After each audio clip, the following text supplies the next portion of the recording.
नमस्कार, मैं Sumant. Welcome to prep IAS. हम लोग डिस्कस करेंगे इस वीडियो में मार्च एंड अप्रैल मंथ के वो करंट अफेयर जो रिलेटेड हैं इन्वायरमेंट से, ज्योग्राफी से। ये काफ़ी इंपॉर्टेंट वीडियो है क्योंकि इन्वायरमेंट का जो टॉपिक है उससे सवाल आते हैं यूपीएससी प्रीलिम्स में काफ़ी ज़्यादा, क्योंकि यूपीएससी प्रीलिम्स जो एग्ज़ाम है वो यूपीएससी सिविल सर्विसेज एग्ज़ाम और इंडियन फॉरेस्ट एग्ज़ाम दोनों के लिए कंबाइन होता है। ठीक है ना। तो इसको ध्यान से पढ़ते चलेंगे, हम लोग चीज़ें रिवाइज करते चलेंगे। पहले हम लोग जो न्यूज़ है उन्हें देख लेते हैं। सबसे पहला जो न्यूज़ है, आईपीसीसीज 6th असेसमेंट रिपोर्ट ये निकाला गया है, क्लाइमेट चेंज 2022। इसका नाम है इम्पैक्ट, एडेप्टेशन एंड वनरेबिलिटी।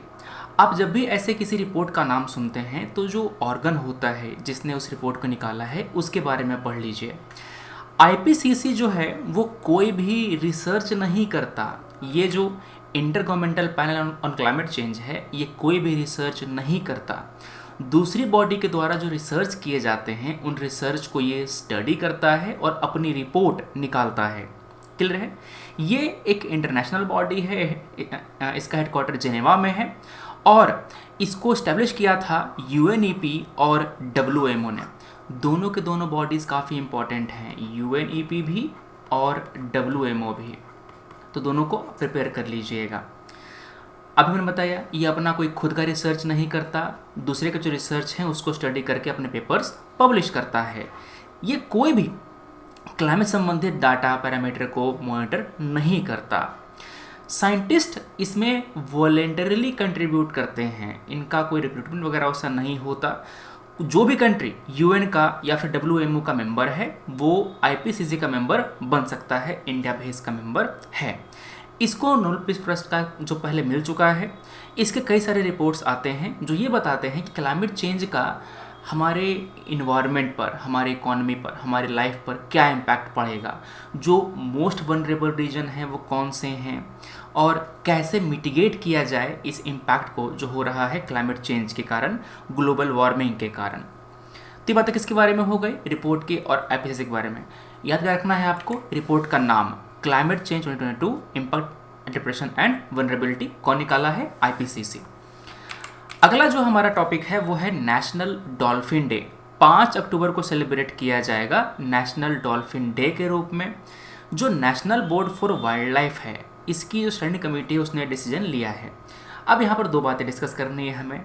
पहला हम समझेंगे डॉल्फिन के बारे में और दूसरा national board for wild life के बारे में। ये एक स्टैट्यूटरी बॉडी है।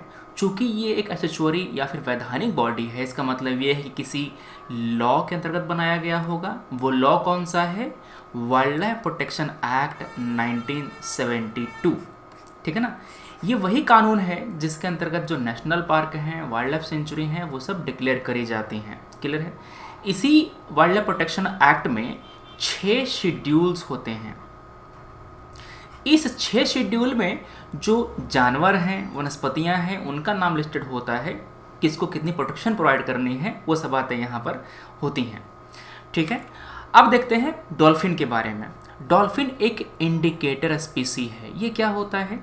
वो स्पीसी जो हमारे इन्वायरमेंट में हो रहे चेंजेस को हमारे सामने लाता है, इंडिकेट करता है, उसको हम इंडिकेटर स्पीसी कहते हैं। जैसे कि अगर किसी भी, खास करके जो डॉल्फिन है ना, डॉल्फिन साफ पानी की मछली है। अगर उस पानी में पोल्यूशन बढ़ेगा तो उस नदी में जो डॉल्फिन का पॉपुलेशन है वो काफ़ी डिक्रीज़ कर जाएगा। तो अगर नदी में डॉल्फिन का पॉपुलेशन इंक्रीज़ कर रहा है, इसका मतलब उसका जो पानी का क्वालिटी है वो इम्प्रूव कर रहा है। अगर पॉपुलेशन डिक्रीज़ कर रहा है मतलब क्या? जो पोल्यूशन है हमारे नदी में बढ़ रहा है। ठीक है। तो इसीलिए हम इसको कहते हैं इंडिकेटर स्पीसी। केवल डॉल्फिन ही होता है क्या? नहीं, डॉल्फिन के साथ साथ मेढक, फ्रॉग। मेढक जो होता है ना, इसकी स्किन काफ़ी सेंसिटिव होती है, इसका जो स्किन होता है काफ़ी गीला सा होता है। तो अगर इसके इन्वायरमेंट में पोल्यूशन बढ़ता है तो इस पोल्यूशन का सबसे जो पहला इम्पैक्ट है वो इस मेढक की स्किन पे, मेढक पे पड़ता है। तो उससे हम लोग पता कर सकते हैं कि जो इन्वायरमेंट है वहाँ पर पोल्यूशन का लेवल कितना है। ठीक है। टोटल 4 फ्रेश वाटर डॉल्फिन हैं। पहला है यांगजी रिवर डॉल्फिन, चाइना में। इसके बाद इंडस रिवर डॉल्फिन पाकिस्तान वाला, फिर एक आपका है अमेज़न रिवर डॉल्फिन, और चौथा है गंगेटिक रिवर डॉल्फिन। ये ब्रैकिश वाटर में भी पाया जाता है, मतलब कि ऐसा वाटर जो सी से कनेक्टेड है, मगर इस वाटर का जो सैलिनिटी है वो समुद्र के पानी से कम होता है। ठीक है, ये मैमल है, ये पानी के भीतर सांस नहीं ले सकता, इसे हर आधे मिनट या फिर 2 मिनट के भीतर इसको पानी से बाहर आना पड़ता है सांस लेने के लिए।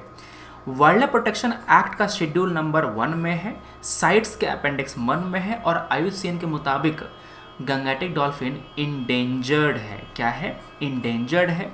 इंडिया का ये नेशनल एक्वेटिक एनिमल है। भारत में, नेपाल में और बांग्लादेश में, इन 3 जो देश हैं यहाँ पर पाया जाता है। भारत में खास करके आसाम, बिहार में जो गंगा है ना, स्ट्रेच बिहार में, पटना, सब जो इलाके हैं वहाँ पाया जाता है ये। Jharkhand, MP, Rajasthan, UP, West Bengal. तैरते टाइम मतलब पानी में ये एक साउंड प्रोड्यूस करता है, इसी कारण से इसको सुसु या फिर शुहुक भी कहते हैं। किसको? गंगेटिक रिवर डॉल्फिन को। ठीक है, अब डॉल्फिन को बचाने के लिए कई सारे कंजर्वेशन इफेक्ट लिए गए हैं गवर्नमेंट के द्वारा। पहला है विक्रमशिला गंगेटिक डॉल्फिन सेंचुरी। ये बिहार के भागलपुर का जो ज़िला है वहाँ पर बनाया जा रहा है। प्रोजेक्ट डॉल्फिन हम चला रहे हैं, इसे नेशनल एक्वेटिक एनिमल भी डिक्लेयर किया गया है, और इसके लिए कंजर्वेशन एक्शन प्लान भी शुरू किए गए हैं डॉल्फिन के प्रोटेक्शन के लिए। ये बातें किसके बारे में हो गई? आपके गंगेटिक डॉल्फिन के बारे में हो गए। सवाल करते हैं एक, किसके बारे में? वाइल्ड लाइफ प्रोटेक्शन एक्ट के बारे में, ताकि जो मैं बातें पढ़ाना चाहता हूँ इस एक्ट के बारे में। देखो, कुछ एक्ट हमारे यहाँ काफ़ी इंपॉर्टेंट है, उसका नाम लिख लो, इसको तैयार कर लेना, भी समय है तुम्हारे पास। वाइल्ड लाइफ प्रोटेक्शन एक्ट 1972, ठीक है। इन्वायरमेंट प्रोटेक्शन एक्ट 1986, इसके साथ साथ बायोडाइवर्सिटी एक्ट। ये 3 कानून आप ध्यान से प्रिपेयर कर लेंगे। बायोडाइवर्सिटी एक्ट में होता क्या है कि बायोडाइवर्सिटी प्रोटेक्शन के लिए कौन कौन सी बॉडीज़ बनाई गई हैं, कौन कौन सी कमेटी बनाई गई हैं, अब उनके बारे में पढ़ेंगे। इस पर सीधा सवाल आता है। जो EPA है इस पर भी सवाल आता है। वाइल्ड लाइफ प्रोटेक्शन एक्ट सबसे इंपॉर्टेंट एक्ट यही वाला है, हम लोग कवर करेंगे इसको इस वीडियो में। शेड्यूल 1 एंड शेड्यूल 2 का पार्ट 2 क्या ये देता है एब्सोल्यूट प्रोटेक्शन, मतलब कि वैसे जीव, वैसे जानवर जो इन दोनों शेड्यूल में लिस्टेड हैं, क्या वो एब्सोल्यूटली प्रोटेक्टेड हैं? क्या उनकी कोई हंटिंग नहीं हो सकती, उन्हें नहीं मारा जा सकता? बात यहाँ पर सही है। जो भी स्पीसीज लिस्ट किए गए हैं शेड्यूल नंबर 3 में, शेड्यूल नंबर 4 में, वो प्रोटेक्टेड तो हैं, मगर उस पर पेनल्टी, मतलब वायलेशन के लिए पेनल्टी शेड्यूल 1 एंड 2 के मुकाबले कम है। शेड्यूल 5 में वो जीव लिस्टेड हैं जिसको हंट किया जा सकता है, जिसकी कलिंग हो सकती है। जैसे कि कई बार होता क्या है कि कई सारे राज्य में जो सूअर हैं उनको मारा जाता है जब वो फसल बर्बाद करते हैं। शेड्यूल नंबर 6 में प्लांट को लिस्ट किया गया है। ये वैसे प्लांट हैं जिसका कल्टीवेशन, जिसका प्लांटेशन नहीं हो सकता, ये प्रोहिबिटेड है। फॉर एग्जाम्पल, जो आपका पिचर प्लांट है इसकी आप खेती नहीं कर सकते। ब्लू वांडा, रेड वांडा, कूथ, इसकी खेती नहीं कर सकते, ये प्रोहिबिटेड है, क्योंकि इन पौधों के नाम शेड्यूल नंबर 6 में लिखे गए हैं। तो 1, 2 एंड 3 जो 4 बातें हैं वो करेक्ट हैं इस वाइल्ड लाइफ प्रोटेक्शन एक्ट के बारे में। Schedule number 1 and schedule number 2 का सेकेंड पार्ट, इसको क्या दिया गया है?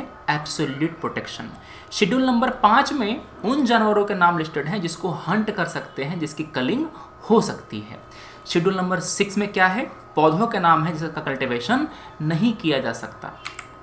अगला सवाल है UNEP फ्रंटियर्स रिपोर्ट 2022। इसका फुल नेम क्या है? Noise, blazes and mismatches. ये 3 कंसर्न पर ध्यान देता है। पहला अर्बन साउंडस्केप्स, दूसरा वाइल्ड फायर, और तीसरा फोनोलॉजिकल शिफ्ट। हमारे कुछ खास काम का नहीं है, यहाँ पर हमें याद क्या रखना है, जो फ्रंटियर्स रिपोर्ट 2022 है इसे किसने निकाला है? UNEP ने निकाला है। ये UN की एक बहुत ही इंपॉर्टेंट बॉडी है, एक एजेंसी है UN का। UN की जो भी इन्वायरमेंटल एक्टिविटी हैं उनको ये कोऑर्डिनेट करता है, ठीक है। यूएनईपी को फाउंड किया गया था UN conference on human environment के बाद। इसको हम लोग स्टॉकहोम कन्वेंशन भी कहते हैं। कहा जाता है कि इन्वायरमेंट के मामले में ये पहला कन्वेंशन था। कब हुआ था? 1972, 1972 में हुआ था। हेडक्वार्टर कहाँ है? नैरोबी, केनिया में इसका हेडक्वार्टर है। यूएनईपी इम्प्लीमेंटिंग एजेंसी है ग्लोबल इन्वायरमेंट फैसिलिटी GEF, और जो मल्टीलेटरल फंड है मॉन्ट्रियल प्रोटोकॉल को इम्प्लीमेंट करने के लिए उसका, ये दोनों को इम्प्लीमेंट करता है। UNDG का ये मेंबर है। ठीक है, तो यहाँ पर ये बातें किसके बारे में याद रखनी है? यूएनईपी के बारे में याद रखनी है। इसका रिपोर्ट है ग्लोबल इन्वायरमेंट आउटलुक, याद रखना, ग्लोबल इन्वायरमेंट आउटलुक। ये रिपोर्ट यूएनईपी पब्लिश करता है। एक काम और करना, मैं आपको एक्स्ट्रा होमवर्क दे रहा हूँ। FAO के बारे में इसके जो रिपोर्ट्स हैं वो पढ़ लीजिएगा, कौन कौन सी रिपोर्ट पब्लिश करता है। FAO के जो बेसिक्स हैं वो देख लेना यूपीएससी प्रीलिम्स के लिए। हाँ, यूएनडीपी की बात हो गई। अब बात करते हैं हम लोग अपने यूएनडीपी की। यूएनईपी के बाद यूएनडीपी जो होता है इसका हेडक्वार्टर न्यूयॉर्क में है। ये उन देशों को जोड़ता है जो नॉलेज, एक्सपीरियंस, रिसोर्स शेयर करना चाहते हैं एक दूसरे के साथ, अपना जो लाइफ है उसको बेटर करने के लिए। क्यों? क्योंकि डेवलपमेंट प्रोग्राम इसका नाम ही है। ये एग्जीक्यूटिव बोर्ड है यूएनजीए के अंतर्गत। यूएनजीए क्या है? United nation general assembly.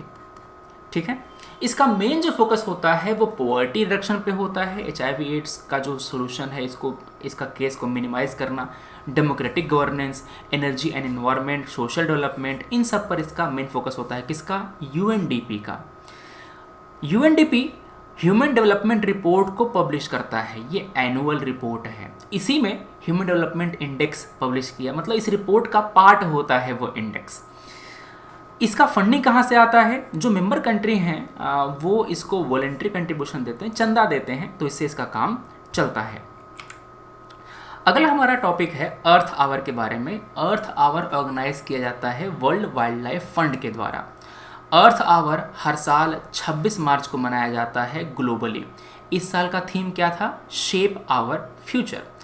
अर्थ आवर में हम लोग इनकरेज करते हैं individual, household, community, business, countries, states, सभी जो स्टेक होल्डर हैं उनको कि आप नॉन इसेंशियल लाइट को बंद कर दीजिए 1 घंटे के लिए। फ़ायदा क्या होता है? जब लाइट बंद करते हैं तो उस समय जो एनर्जी कंजम्पशन है वो कम हो जाता है। तो जो भी एनर्जी, जो भी बिजली प्रोड्यूस करी जा रही है आपके कार्बन वाले फ्यूल को जला करके, कोयला हो गया, गैस हो गया, इनको जला करके, तो कम से कम बिजली बचने से इनका प्रोडक्शन तो कम होगा ना बिजली का, और कम होगा इसका मतलब क्या? जो कार्बन इमिशन है वो कम हो जाएगा। तो अर्थ आवर के कई सारे फ़ायदे हैं। बिजली बचती है, CO2 इमिशन रिड्यूस होता है, ग्लोबल वार्मिंग से हम लोग फाइट कर सकते हैं। 1 घंटे के लिए ही सही, मगर तुम सोचो पूरी दुनिया में अगर 1 घंटे के लिए बिजली बंद कर दी जाए तो कितना जो बचत है वो होगा, हमें इसका अंदाज़ा है। इसीलिए ये जो अर्थ आवर है वो मनाया जाता है। क्लियर है? अब WWF क्या है? ये इंटरनेशनल नॉन गवर्नमेंटल ऑर्गेनाइजेशन है। 1961 में इसको बनाया गया था। इसका हेडक्वार्टर स्विट्जरलैंड के ग्लांड में है। किसके बारे में बात हो रही है? वर्ल्ड वाइल्ड लाइफ फंड के बारे में बात हो रही है। अगला टॉपिक हमारा है सुंदरबन। सुंदरबन दुनिया का सबसे बड़ा मैंग्रोव डेल्टा है जहां पर रॉयल बंगाल टाइगर पाए जाते हैं। सुंदरबन न्यूज़ में था क्योंकि धीरे धीरे ये श्रिंक कर रहा है। श्रिंक क्यों कर रहा है सर? कौन सा नदी जाता है वहाँ पे? गंगा। उधर से कौन सा आता है? ब्रह्मपुत्र।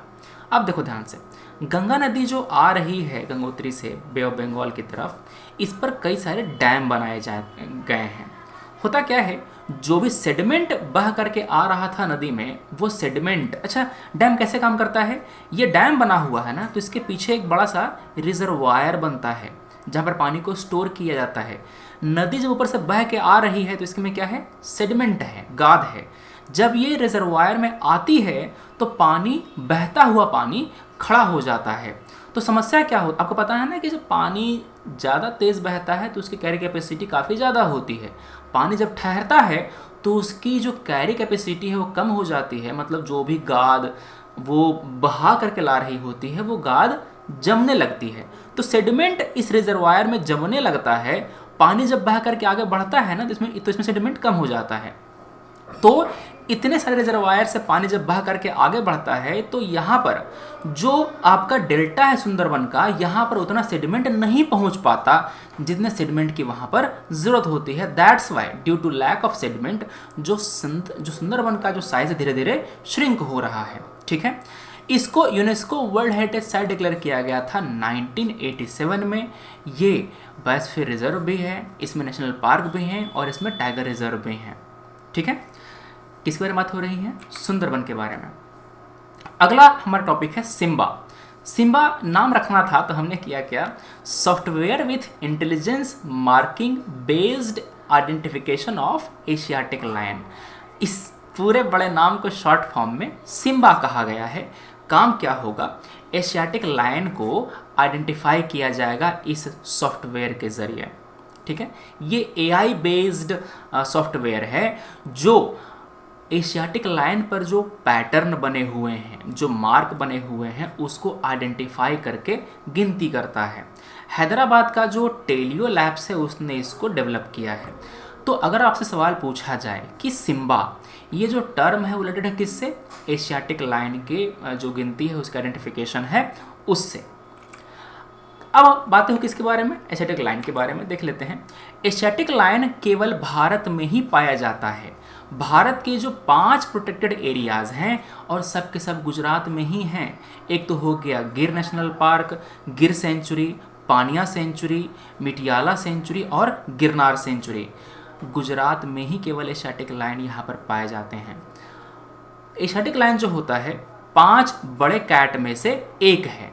बाकी 4 कैट कौन से हैं, Bengal tiger, Indian leopard, snow leopard और clouded leopard. Snow leopard, clouded leopard ऊपर पाया जाता है हिमालयन एरिया में।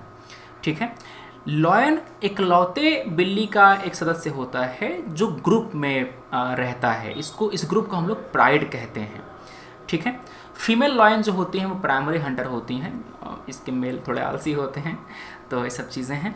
इसको वाइल्ड लाइफ प्रोटेक्शन एक्ट के शेड्यूल नंबर 1 में रखा गया है। अब जब भी आप देखेंगे कि वाइल्ड लाइफ प्रोटेक्शन एक्ट का शेड्यूल नंबर 1 में रखा गया है, मतलब क्या, इसको एब्सोल्यूट प्रोटेक्शन प्रोवाइड किया गया है। क्लियर है? साइट्स के अपेंडिक्स 1 में है, IUCN के मुताबिक ये इंडेंजर्ड है।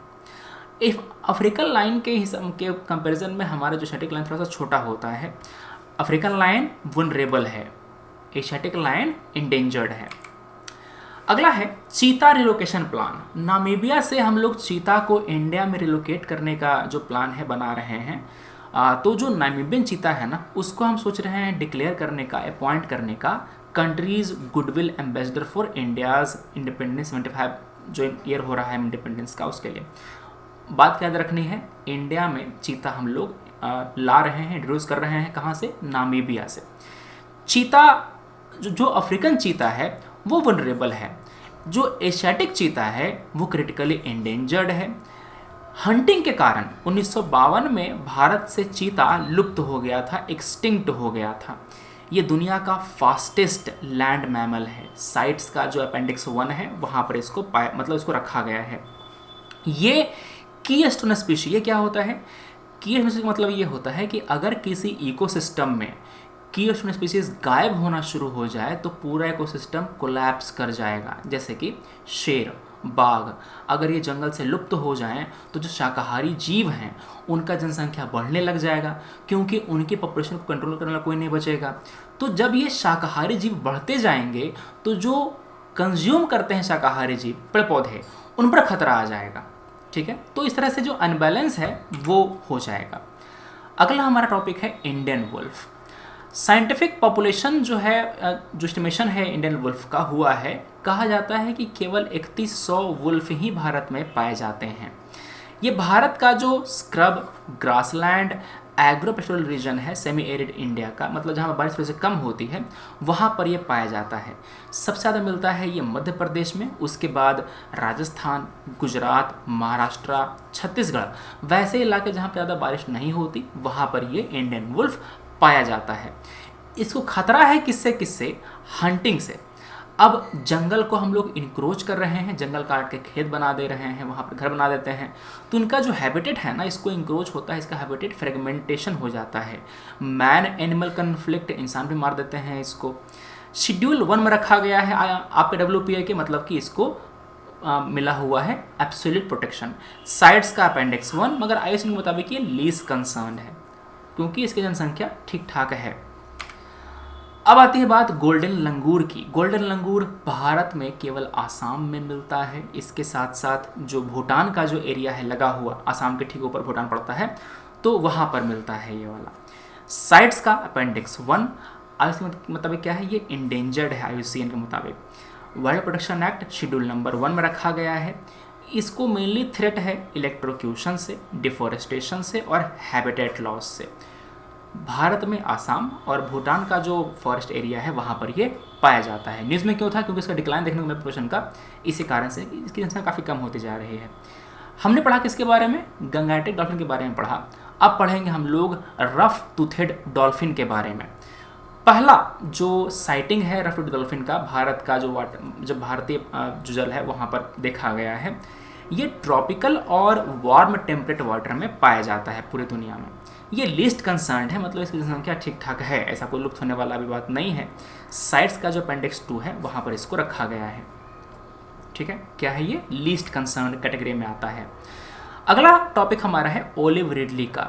ये कछुए होते हैं छोटे से, जिसकी नेस्टिंग होती है। जो अफ्रीका का जो गहीरमाथा कोस्ट है वहाँ पर हर साल आते हैं, वहाँ पर अपना जो घोंसला है, नेस्टिंग है वो करते हैं। ढेर सारे बच्चे निकलते हैं अंडे से और फिर अपने जो ओशन है वहाँ पर चले जाते हैं।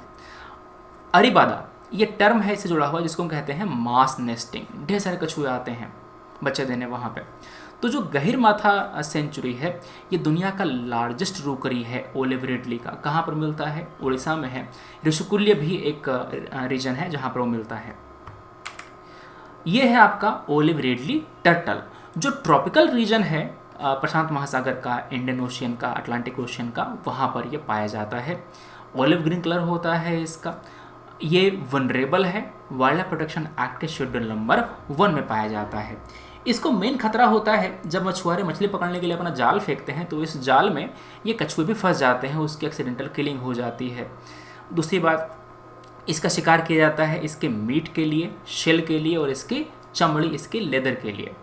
एक बात और, ओशन का जो टेम्परेचर धीरे धीरे बढ़ रहा है, दैट्स वाई ये काफ़ी सेंसिटिव होता है टेम्परेचर के लिए।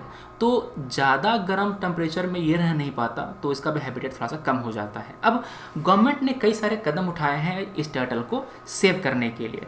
ऑपरेशन सेव कुरमा, दूसरा ऑपरेशन ऑलिव एक्सरसाइज, ये सारे इसको सारे यूज़ किए जा रहे हैं ओलिव रिडली को बचाने के लिए, इसको प्रोटेक्ट करने के लिए। ठीक है, सरकार ने ये बोला है, उड़ीसा गवर्नमेंट ने, कि जो भी ट्रॉलर जाते हैं मछली पकड़ने के लिए तो वो टर्टल एक्सक्लूडर डिवाइस TED इसका यूज़ करेंगे ताकि कछुए उनके जाल में ना फंसें, उससे उनका जो मृत्यु है वो ना हो। अगला टॉपिक हमारा है कार्बाफुरान। कार्बाफुरान क्या है, ये एक पेस्टिसाइड है, एक पॉइजन है। हिमालयन ग्रिफन वल्चर, इनका डेथ हो गया 95 जो पक्षी थे उनका डेथ हुआ, क्योंकि ये जो कार्बाफुरान है इसको यूज़ किया जाता है खेती बाड़ी में वहाँ पर। अब खेती बाड़ी में यूज़ होता है, जीव ने उसको खाया, गिद्ध ने जीव को खाया तो उससे पॉइजनिंग हो जाती है, फिर उनकी मृत्यु हो जाती है। ठीक है, इंसेक्ट और जो नेमाटोड है इसको कंट्रोल करने के लिए पेस्टिसाइड्स का इस्तेमाल होता है। इस पर कंट्रोल थोड़ा किया जा रहा है अभी कि इसका ज़्यादा इस्तेमाल ना हो। अगला हमारा सवाल है, अगला हमारा टॉपिक है मानस नेशनल पार्क के बारे में। कहाँ पर है, आसाम में है। न्यूज़ में क्यों था, क्योंकि टाइगर और जो राइनो का जनसंख्या है ना उसमें काफ़ी शार्प राइज देखने को मिला है। कहाँ पर है, आसाम में है। Manas national park world heritage site में आता है।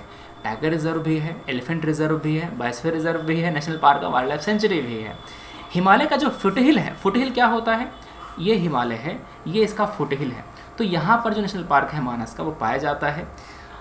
भूटान का जो रॉयल मानस नेशनल पार्क है उससे सटा हुआ है। मानस नदी इससे होकर गुजरती है, इसीलिए इसका नाम पड़ा है Manas national park. One horned rhino, एक सींग वाला गैंडा, वो यहाँ पर आपको पाया जाता है। मानस ब्रह्मपुत्रा की सहायक नदी है, ब्रह्मपुत्रा की ट्रिब्यूटरी है। वन हॉर्न्ड राइनो के अलावा पिग्मी हॉग, बंगाल फ्लोरिकन, ये भी यहाँ पर पाए जाते हैं मानस नेशनल पार्क में। अगला टॉपिक हमारा क्या है? सरिस्का टाइगर रिजर्व कहाँ पर है? राजस्थान में है। मानस कहाँ था? आसाम में था। जो अलवर ज़िला है राजस्थान का, वहाँ पर मिलता है सरिस्का। ये फेमस है रॉयल बंगाल टाइगर के लिए। रॉयल बंगाल टाइगर सरिस्का में भी है और आपका जो सुंदरबन डेल्टा है वहाँ पर भी पाया जाता है। सरिस्का वाइल्ड लाइफ सेंचुरी भी है, टाइगर रिजर्व भी है। अच्छा, ये दोनों कैसे हो सकता है? वाइल्ड लाइफ सेंचुरी बड़ा एरिया होता है, उसके भीतर टाइगर रिजर्व बनाया जाता है। सेंचुरी के भीतर भी नेशनल पार्क हो सकता है। तो मान लो कितना बड़ा एरिया है, इतने बड़े एरिया में हमने टाइगर रिजर्व बना दिया और ये आपका नेशनल पार्क हो गया इस तरह से। तो बड़े एरिया के भीतर भी छोटे छोटे जो सेगमेंटेशन है वो किए जाते हैं। ये जो टाइगर रिजर्व है वो कंकरवाली फोर्ट, नीलकंठ टेम्पल और पांडुपोल हनुमान टेम्पल, इनके लिए फेमस है। मतलब ये तीनों जो चीज़ें हैं वो इसी टाइगर रिजर्व के भीतर पाए जाते हैं। अगला हमारा टॉपिक है uniform carbon trading market. Carbon trading क्या होता है ये समझो। मान लो कि एक एग्रीमेंट साइन किया हमने, पेरिस एग्रीमेंट। पेरिस एग्रीमेंट में ये कहा गया कि भारत 100 टन का जो कार्बन है वो इमिट कर सकता है। अब ये भारत का हो गया कार्बन स्पेस। क्या हो गया? कार्बन स्पेस, ये टर्म है। इसका मतलब ये होता है कि कोई कंट्री, कोई भी कंपनी कितना कार्बन इमिट कर सकता है। अगर भारत का कार्बन स्पेस 100 टन से बढ़ के 200 टन हो जाए, इसका मतलब ये है कि भारत 200 टन तक का CO2 इमिट कर सकता है।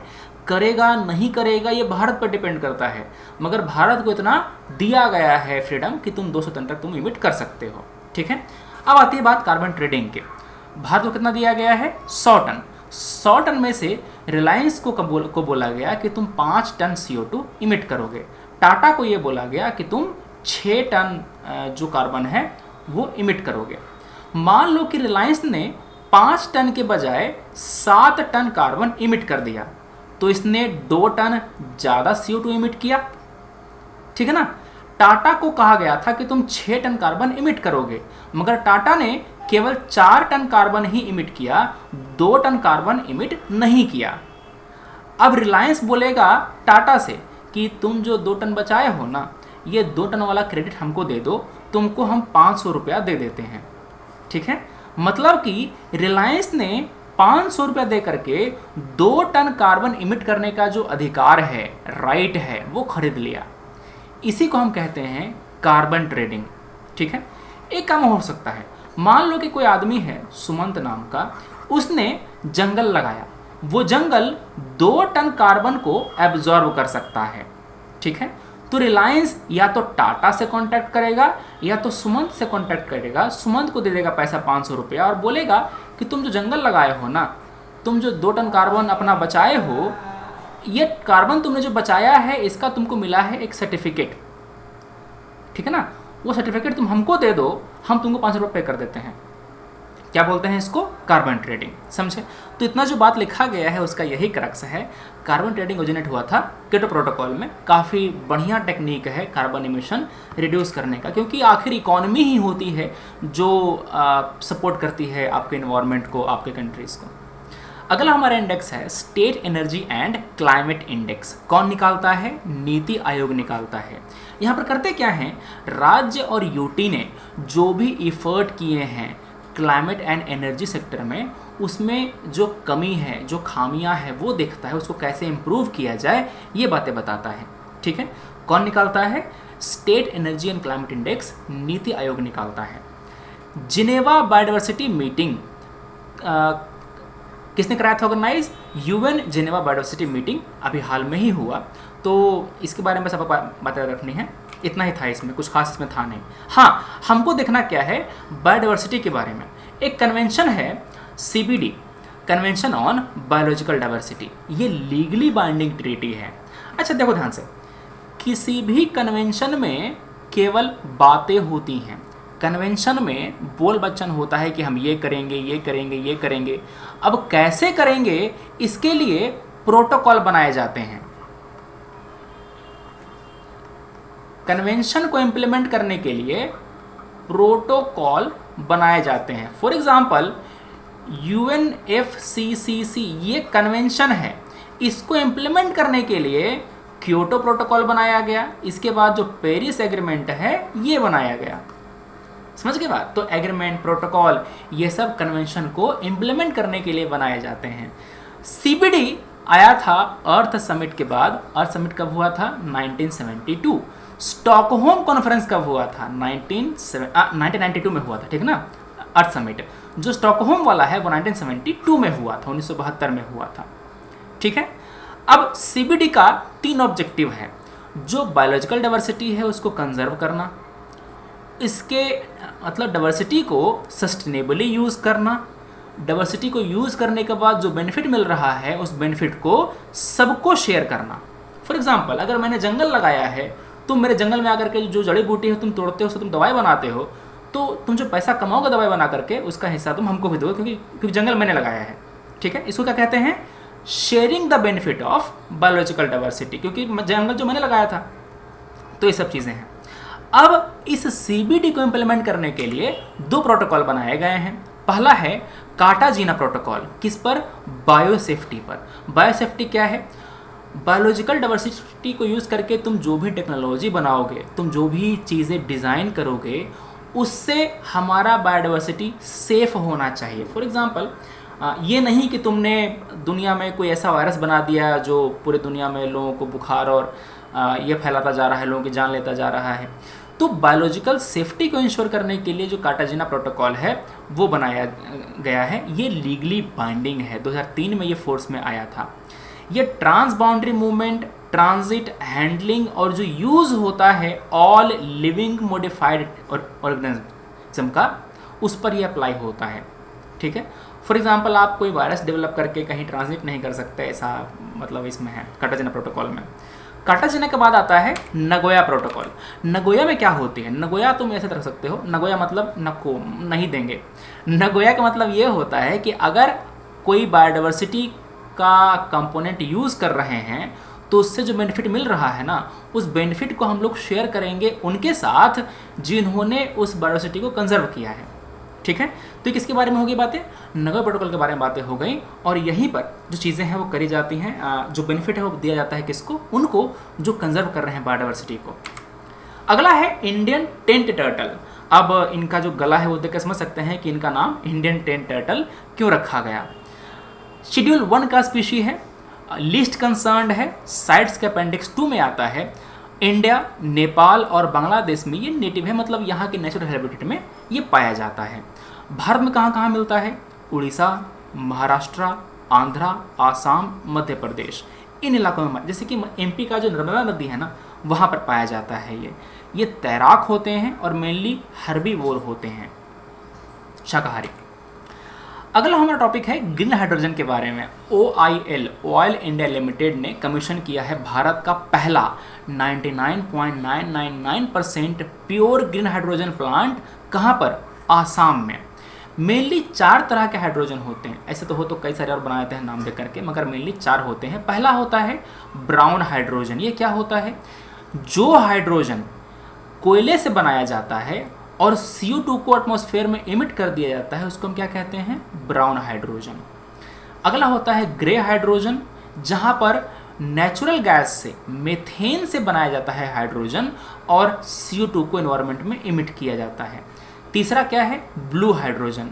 मीथेन से बनाते तो हैं मगर जो CO2 निकल रहा था ना, उसको एनवायरनमेंट में नहीं छोड़ेंगे, उसको हम लोग स्टोर कर लेंगे, उसको हम लोग कैप्चर कर लेंगे। चौथा है ग्रीन हाइड्रोजन।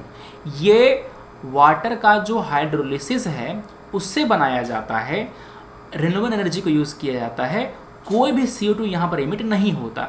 चूँकि यहाँ पर कोई CO2 इमिट नहीं हो रहा, इसी कारण से इसको हम लोग ग्रीन हाइड्रोजन कहते हैं, ठीक है। तो जो आपका हाइड्रोजन है इसका इस्तेमाल कहाँ कहाँ होता है? ट्रांसपोर्टेशन में, फ्यूल के रूप में, पावर जनरेशन में होता है, क्योंकि H2 जला करके हम लोग ईंधन के रूप में इसको यूज़ कर सकते हैं, एनर्जी निकाल सकते हैं। जो इंडस्ट्रियल एक्टिविटीज़ हैं वहाँ पर भी इसका इस्तेमाल, हाइड्रोजन का इस्तेमाल होता है। हाइड्रोजन काफ़ी फ्लेमेबल गैस है। क्यों? क्योंकि हाइड्रोजन जब ऑक्सीजन से मिलता है तो विस्फोट होता है और पानी जो है ना ये बनता है। तो ये थे हमारे 2 महीने के करंट अफेयर जो आए थे इन्वायरमेंट एंड ज्योग्राफी से, ठीक है। तो ये बातें हो गई हमारे आज की। डेली हम लोग आपके लिए करंट अफेयर के जो वीडियोस हैं वो ला रहे हैं रात में 9 बजे से। तो अभी तक हम लोगों ने 4 दिन का जो क्लास है वो लाया है। आज रात को 9 बजे भी क्लास होगी, लाइव क्लास होती है ये वाली। 15 क्वेश्चंस होते हैं जहां हम डिस्कस करते हैं, आपको जो सवाल सॉल्व करने का जो स्किल है वो बताते हैं, कैसे प्रॉब्लम सॉल्व किया जाए, कैसे सवालों को अटेम्प्ट किया जाए, ठीक है ना। तो इसमें आइएगा, मज़ा आएगा। फ्री है, इस चैनल पे है, रात को 9 बजे से, ठीक है। तो बातें हो गई हमारी आज की।